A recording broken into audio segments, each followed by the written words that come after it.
spent a couple days out. We rested some of the older guys that have played a lot of football, and so I think it was good. Obviously, homecoming is an important time anywhere you are in the country, and get a great crowd. I know that, and our guys are excited to play. Hey, Russ, just on the depth chart, I see no Tyler Wilkins unavailable. Yeah, we've got a bunch of them hurt. Tyler has been dinged up all year. Obviously, I think you guys know that. Cortrell got injured late in the game. We'll see how he is on Saturday.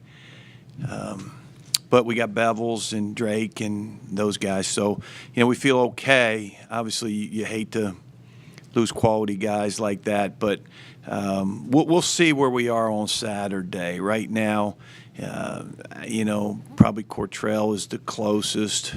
But, we'll see. And Dykes is shut down. Yeah, we're redshirting him. Hey, could you speak about the shuffling on the offensive line and how that may have affected the Spiders' performance here, especially in the last month or so? I don't think the offensive line has affected us at all. I think they've actually performed way above, even with the shuffling. I think they're performing very well. I think Adam Ross is doing a great job with those guys. It's tough. A guy like John Yarbrough has to play 3 positions and has to be ready to go anywhere during the course of a game, course of practice. Give him a lot of credit. We've plugged tight ends in there, and they've done a great job with it. So, I don't think that we haven't given up many sacks. I think we gave up 1 to Elon, week before none.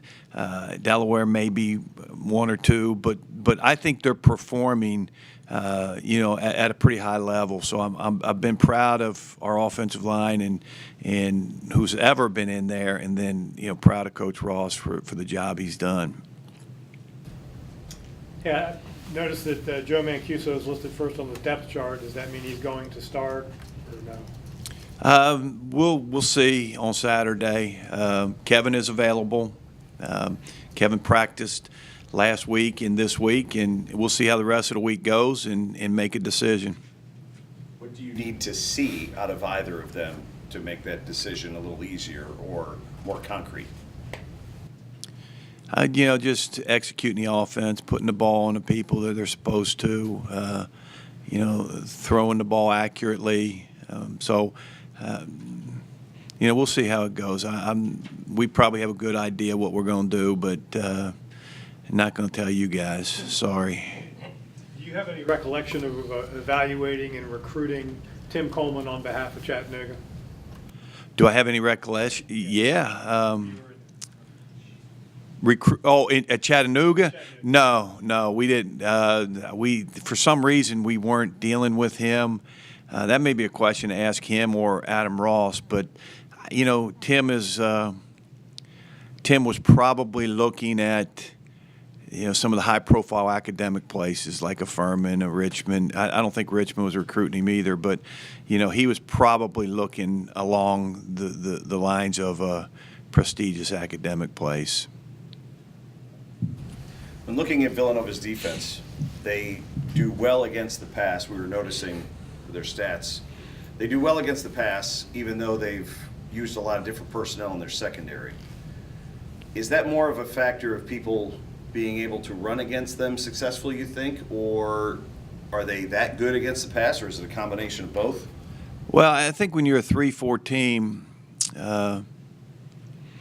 you probably do defend the pass because you can do so many different things in coverage and where you bring people from and drop 8 anytime you want to. So I do think you coverage-wise, in Delaware's probably, now we got Delaware on some deep shots, but they have chances to to do some different things and who they bring. Their pressure packages have been really good this year. They've put pressure on the quarterback and making it tough to throw. So they are blitzing probably more than they have.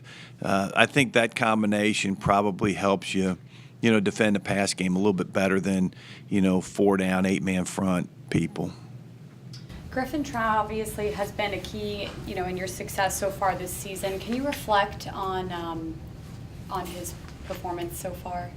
See, I knew I liked you because you're the first one that ever talks about specialists. And nobody ever wants to talk about a punter, a kicker, kickoff cover. None of them do. So I appreciate that, and Griffin will appreciate that. Griffin has made some clutch kicks. I mean, even before I got here, I mean, he it always seems like if the game's on the line, he's there, he's excited, he's got ice in his veins.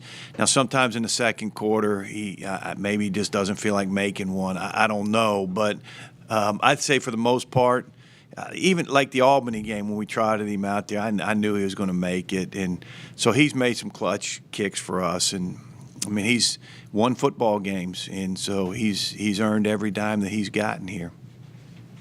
How much will your ability to use some of your freshmen change over the next 3 or 4 games now with the new rule, the redshirt rule, and a lot of the injuries that you've had? Do you have more possibilities now going down the stretch than maybe you did last year?